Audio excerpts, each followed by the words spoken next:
Welcome to the Indiana 4-H Clover Call Podcast, where our goal is to share information about the people and programs that make the Indiana 4-H Youth Development Program such an important part of our communities. We welcome youth and adult 4-H volunteers, 4-H youth and their families, extension professionals, and any others who are interested in providing positive opportunities for youth. We thank you for joining us for this episode, which begins now.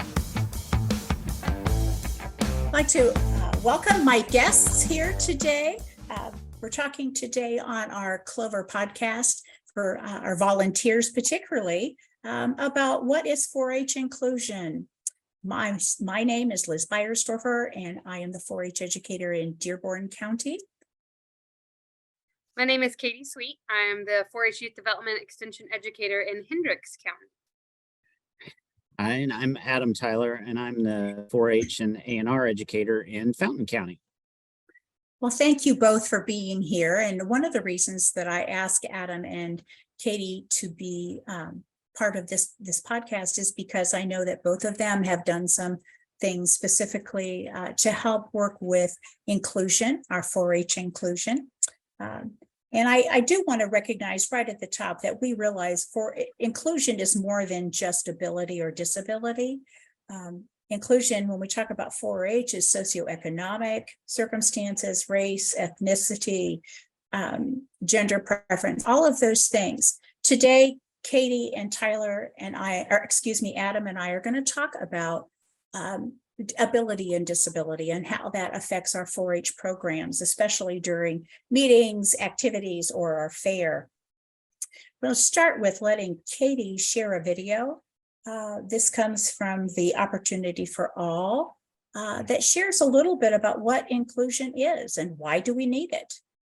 In 4-H, we believe talent is everywhere, but opportunity is not. And the gap this is creating between our kids is only getting wider. There are many causes, but it mostly comes down to race, what their parents earned, and where they live. This can mean less investment in schools, in after-school programs, and in community services. It's all made worse by unequal access to education, technology, healthy foods, and the mentors who inspire our young people. The recent pandemic has pushed some kids even further behind. It's time we provide opportunities for all our kids. It's time to invest in their potential so they can help our communities and our country thrive, not in the future, right now. We believe nothing should hold a kid back, and if we all pull together, nothing will. Visit 4h.org today and join us. Thank you, Kati, for sharing that video clip. I really feel like inclusion does try to work with all of those elements that they talked about in our 4-H programming. And there's lots of things that we have done to address each of those situations. Today, as I said, we are going to focus more on ability or disability of the youth in our program. And so let's start off by just saying that we're here to help our volunteers feel more comfortable in reaching out to every child in their program, whatever they're dealing with in their own life, whatever challenges that they're facing. And our job as 4-H youth educators is to help our volunteers learn the tools and the skills and have the supports that they need in order to be successful. As I always tell my 4-H family, it takes a village to run the 4-H program, and the volunteers are the heart of the program. You are the army that goes out and touches every child. I am the person that's the general, I guess, standing back, telling them how to move forward. But we really depend on our volunteers to be that active, caring adult that are reaching our children. So let's start off, having said that, with Kati, can you share just a few of the things that you have done to help provide supports for your volunteers as well as your 4-H families to feel more included? Absolutely, Liz. So there are 4 things I guess I would like to highlight that Hendricks County specifically has worked on when it comes to working with youth with disabilities. I have very, very passionate volunteers that also have a background in working with youth with disabilities. So I will say that I have that kind of positive extra support on my end from our volunteers. But 4 of the things that I'd like to talk about we're doing here. First is we have an inclusive message that we share on all sorts of resources. So as part of Purdue Extension, we do put on the bottom of things that go out, whether it's our newsletter, mailings, we have Purdue University is an equal opportunity, equal access, affirmative action institution. We should all have that on our stuff that goes out county to county. Hendricks County has taken that a step further, and we've added some wording based on the inclusive 4-H wording on the Indiana State 4-H website. Excuse me. And so we have that we have put out on a lot of different things. It says Hendricks County 4-H is committed to creating a diverse, equitable, and accessible environment for all members, past, present, and future. If there are any accessibility needs or accommodation requests for you to be able to fully engage in the 4-H experience, please contact our office, and then we provide that information. So that kind of leads into the second thing that we have done, is we actually have what we're calling an opportunity for all form that we're working on as an extra support for our families that have youth with a disability or additional accommodation requests that they might have. And we've taken resources again from the Inclusive 4-H, Indiana 4-H site, from Ohio State University and a couple other states that have done some similar things. And so we're working on putting together a form that would be an opportunity to have a conversation with 4-H families about the best way that they can experience our 4-H program and what reasonable accommodations we might be able to provide if needed. And so those 2 things kind of go hand in hand, but we also, when we were working on this with my volunteers, we also realized that volunteers in general will also need that additional support. So this past fall, we actually had a volunteer training specifically for working with youth with disabilities. And we partnered with some organizations in the area to bring in guest speakers, do some activities, and really talk about what it looks like to have youth with disabilities in your club, project, program, whatever it may be. And then also this fall, we had an inclusion table at our open house.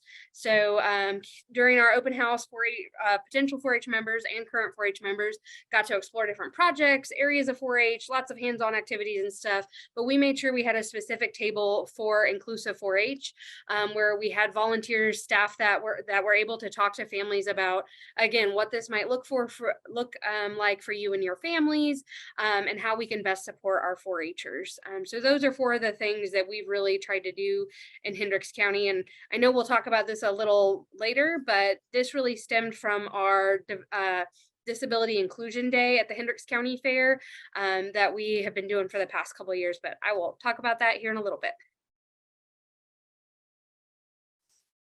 Thank you, Kati, for sharing that. And yes, we will come back so that you can describe that in more detail. Adam, what are some things that your county has done to make people feel more included?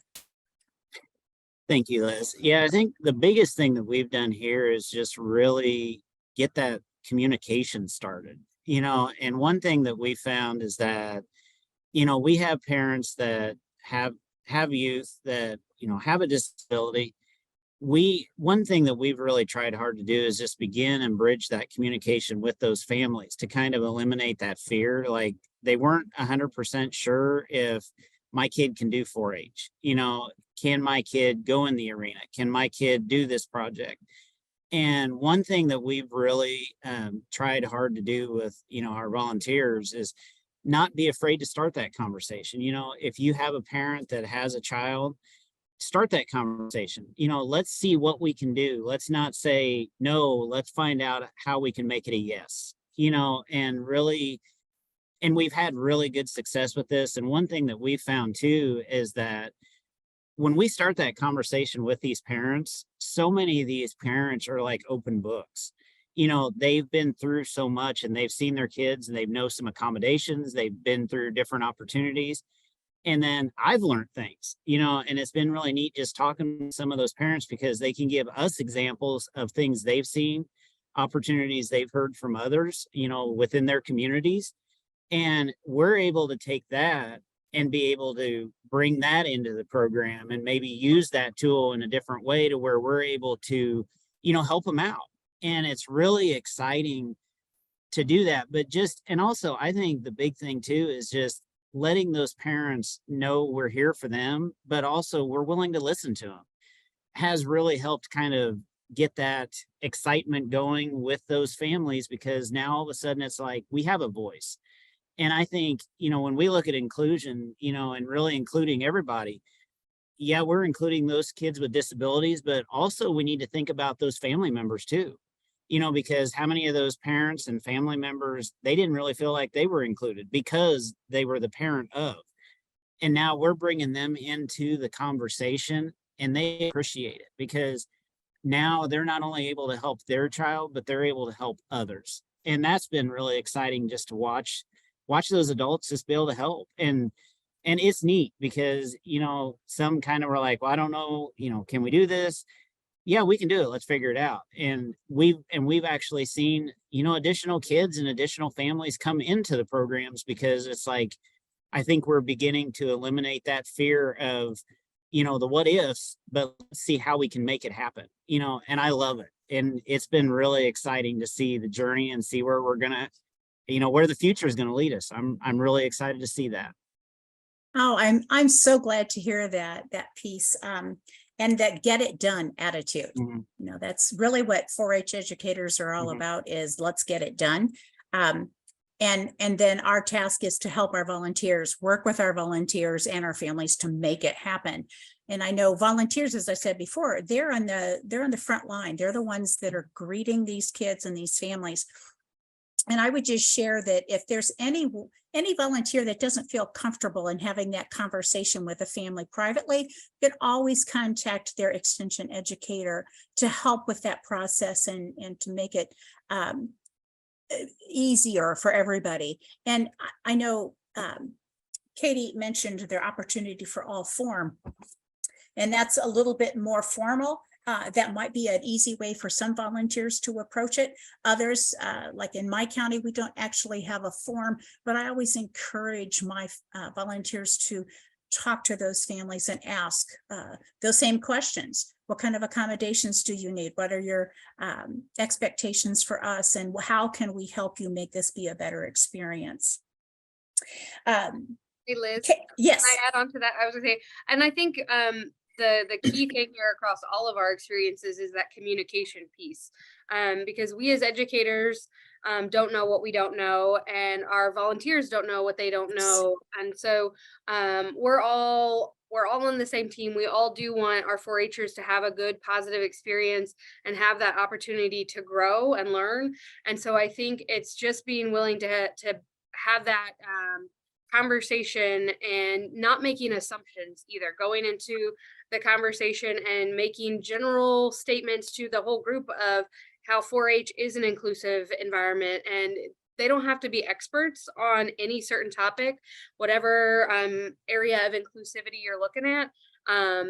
But we just want them to make sure that they are being there for all of our youth and opening that door up for families to also step up and have that conversation, because we don't want to make assumptions about what kids can and can't do. Right. And so just being willing to communicate with our families, whether that is formal form or just in general saying, hey, I'm here for you. I want to know how I can best help too. And I think that kind of leads, I'd be remiss if I did not mention that the state 4-H webpage has a section on inclusive 4-H resources, and it lists all kinds of scenarios. There's some short videos on there that kind of talk through different things that you might come into contact with. There's also some resource sheets that give you more information specifically about individual types of disabilities, be it physical or cognitive. We've got autism, we've got ADHD, emotional and behavior disorders.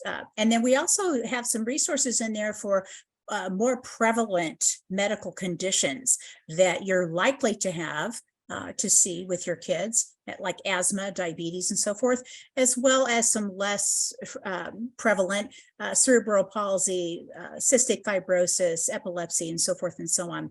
Again, all of those conditions are things that could make a volunteer feel really uncomfortable, being in charge of a child who might have some kind of something going on in their lives that they don't know how to help them or how to control. So that conversation with the families is imperative to make it be a positive and situation where we're proactively taking steps we need to in order to help those families and those children. So let's come back. I would like to come back to what Kati talked about her inclusive fair day. So Kati, can you please share some more details about that? Yeah, so all of the resources and kind of trainings that we have recently done in Hendricks County really stemmed from our Disability Inclusion Day at the Hendricks County Fair.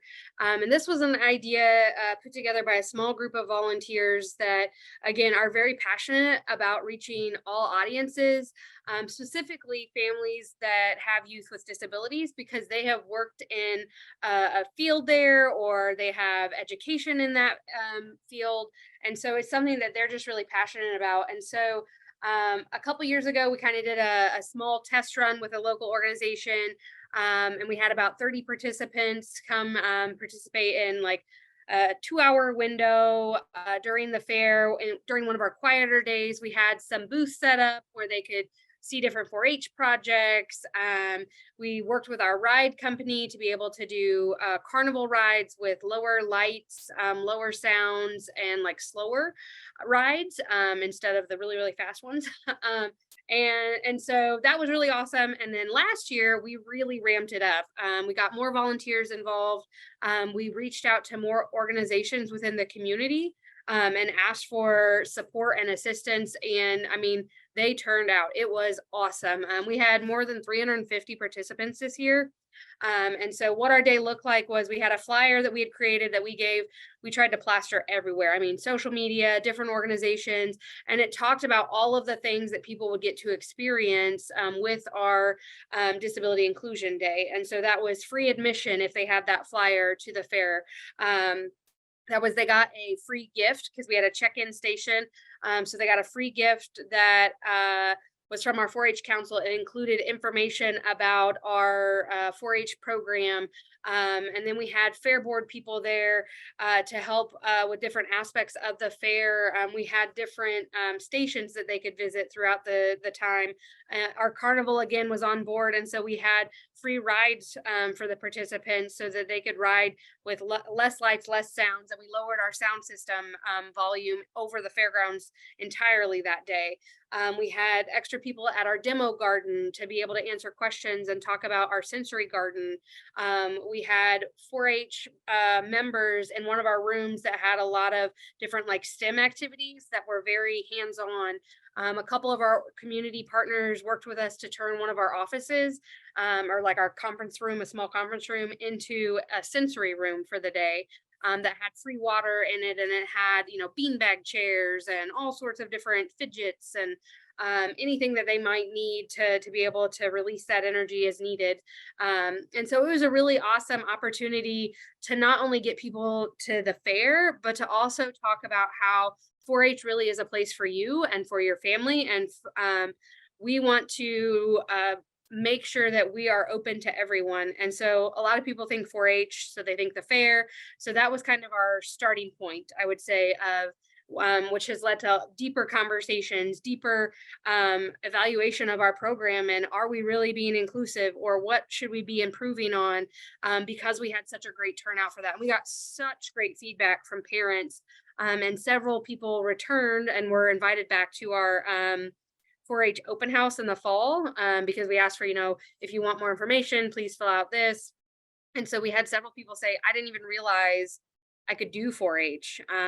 And this has led to more conversations. So that day at the fair has been awesome, and it doesn't have to be super expansive. So if you want to, take a nugget back to your county, that is something that would be really awesome, and just a great way to, even if you make a concerted effort to reach out to organizations that work with youth with disabilities and remind them that 4-H is there for them, that's at least a starting point. And could build, future partnership opportunities as well.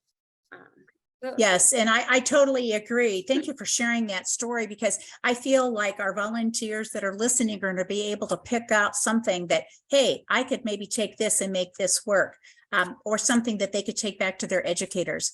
And also that kind of always know that your 4-H educator is there to support you. If you need help, if you need resources, if you need support of any kind, that is what we are here for, is to help you make that happen. And if we don't have all the resources that we have, we will find them for you and make sure that you get what you need. So I appreciate you sharing that. That's kind of a big picture aspiration of how we could be more inclusive in our 4-H programs. Adam, I know that you have a story that I would love for you to share about something that your group did for a livestock child.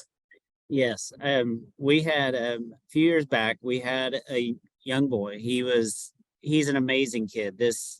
I love working with him, and he has a heart the size, just the biggest heart you'll ever see in a kid. And it makes you so happy to see somebody like that, because they do have true joy. And this opportunity, I feel like, has really helped him grow and has kept him involved in 4-H now after this took place. And what this happened was he was going to show hogs that year. But the unfortunate thing is that because of his disability, working with his mom and his dad, we were concerned because he had a very severe cognitive issue where he had a hard time being able to process. So he had some processing, motor issues. And what he would struggle with, we were concerned, is the fact that if he got into a large group in the arena, he wouldn't be able to find his hog out there. And we also wanted him to be able to identify the judge, because, the way we process things is not how he processes things. So we talked and we worked together very closely with this family. And after talking to the volunteers, they realized, because at first there were some questions like, is this going to be fair for the others? Because if we have an animal that has a mark on it, or is the judge's mark, all these questions. And I realized everybody was like, look, you know what, let's make it fair for him. So everybody has the opportunity to participate. Why can't he participate? So we were able to mark his hog. And so when he went out in the arena, he was able to process it by seeing the color, and that helped him process which animal was his. We worked with the judge, and the judge was actually able to put on like a fluorescent vest. So he was able to identify the judge, and he had a blast out in that arena, because he was able to participate with everybody else. And to see his smile and to see the joy on that kid's face, oh my gosh, it just warms your heart, because, it makes you really stop and think, how many, these kids, they're just like us. They may see things differently. They may process things differently, but they have a heart. They have feelings the same as us. And to see them have true joy and to be able to truly enjoy what everybody else does and not be looked at as different, but be looked at the same as everybody else. It was so happy to see that opportunity. And I think and that was one thing I really feel like others in the community and that whole area, they saw that joy. And each year, it's always like, what can we do to help him? Let's not hinder, but let's boost. And I feel like that's also led to other families starting to ask that question that have their children with disabilities. We'd like to get our kids involved. What can we do? And I really think those are the kind of things, and those little steps make a big impact, because it starts a conversation that sometimes isn't always the easiest conversation to start. But you made that kid's day, but others saw that enjoyment, and now it's made it easier to start that conversation, and hopefully not only help one student, but maybe we'll help 10, 20, who knows in the future. And that's what our long-term goal is. But it was an amazing day, and working with that kid ever since has just been amazing every opportunity we get. So Thank you so much for sharing that, Adam, because I think that really hits the heart of why we're having this discussion today. Is we want to reach those kids. We want to make their experiences joyful. And this conversation has also been really heart touching to me as well, because I have a child with Down syndrome, and he did participate in 4-H. And so to hear other people talk about their passions for helping our kids who have a challenge in some way makes me feel really good about the 4-H program. As a mom, yeah, I always wanted that great program experience for my child, but knowing that other people care just as much is really a powerful story. And I think I'd like to end, we'll end this thing today. I just like to share a little story about my experience. I took some 4-H to kids in the classroom. I went to their special ed classrooms, and Adam talked about, they got to do things that other kids did, and that didn't echo so strongly as what it did for me last year when I went to the high school classroom in particular. And after they had created their project, and we had a judge come in and have a little conversation with them, talk about it, and then they got their 4-H ribbon. And one of the girls just started crying and said, I can take this ribbon home and show my brother that I can do things just like him. And I think, to me, that was such a powerful experience. And it says what all of our kids, they just want to be able to participate and do what everybody else does.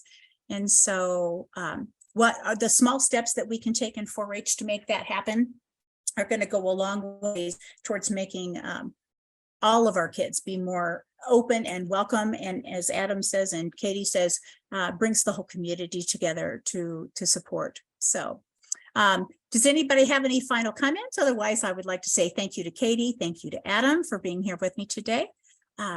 If not, then I'll just say sayonara and thank you for visiting with us today. Interested in learning more about Indiana 4-H? We invite you to visit our website, extension.purdue.edu/4H, or contact your local Purdue Extension office and ask for the 4-H Youth Development Extension Educator. Be sure to subscribe to this podcast so you won't miss an episode.